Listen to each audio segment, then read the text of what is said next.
This is the Poco M3 Pro 5G, a pretty solid device from Poco powered by the Mediatek Dimensity 700 5G chipset. It is a good looking device with great build quality and interesting specifications for its price. But, yeah, there's a but.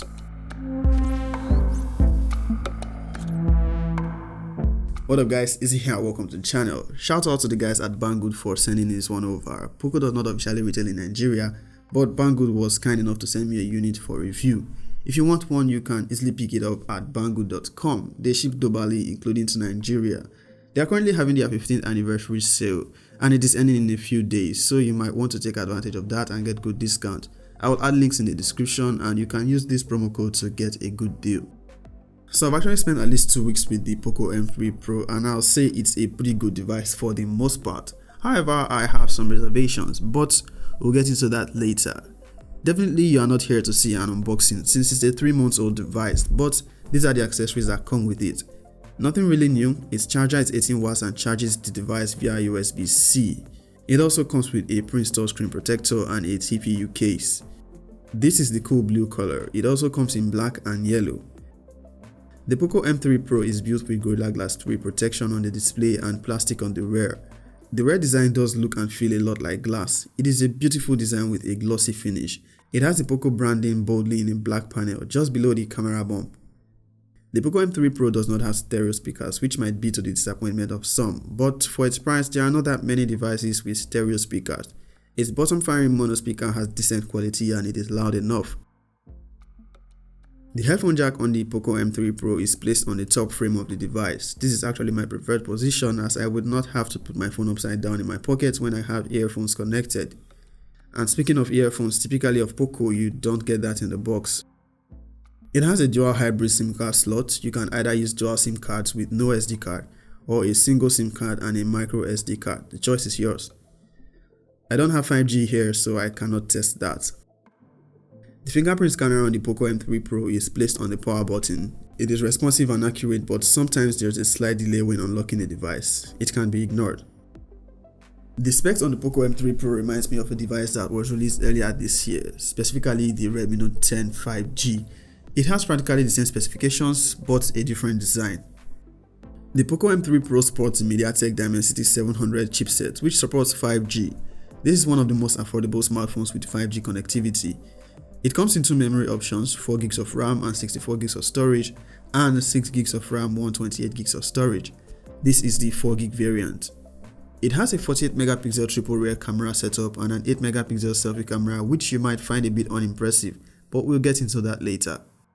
The Poco M3 Pro packs a 5000 mAh battery, which you'll find quite reliable, and it supports 18 watts fast charging. The display on the Poco M3 Pro is a 1080p IPS LCD display. Now, while that might not be our favorite display technology, it is pretty good looking for an LCD display and it's bright enough up to 500 nits. The display size is 6.5 inches and it has a center hole cut out for its selfie camera. You will have no complaints consuming media on this one as, like I said before, it is good looking for an LCD display. It has 90Hz refresh rate, which improves the scrolling experience. It is not enabled by default, so you have to enable it yourself. You'll get better battery life on the default 60Hz, but I'll say you'll be just fine with the battery performance on 90Hz.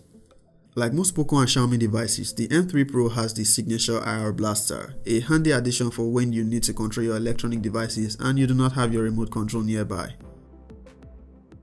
On software, the M3 Pro is running on Android version 11 and Poco's version of MIUI 12, still yet to get the 12.5 update.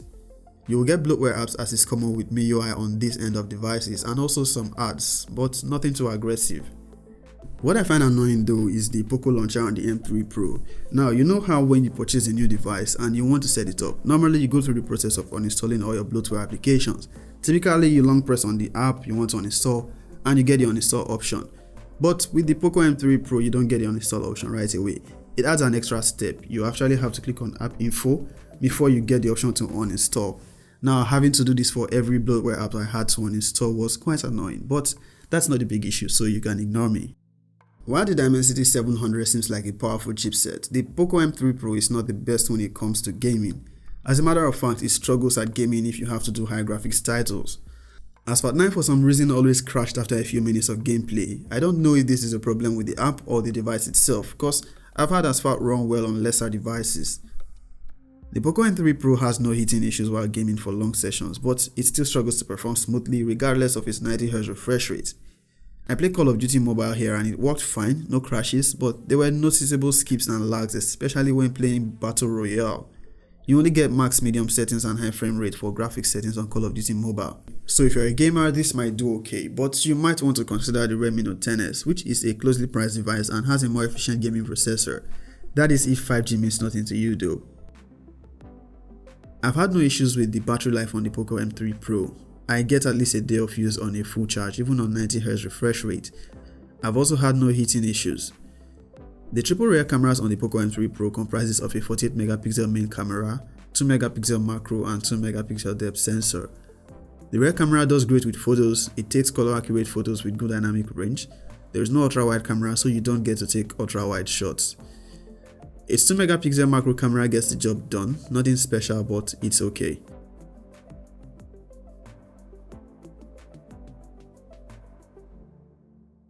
You are able to take pictures at night using the night mode feature to get better night shots. The selfie camera on the Poco M3 Pro is just an 8 megapixel camera which pretty much gets the job done, but I've seen better at this price point. Do let me know what you think about these photos. The Poco M3 Pro is able to shoot 1080p 30fps videos from both its selfie and rear cameras with no stabilization. Okay, so this is a video and a microphone test on the selfie camera of the Poco M3 Pro 5G. It's an 8 megapixel camera. What do you think about the video and microphone quality?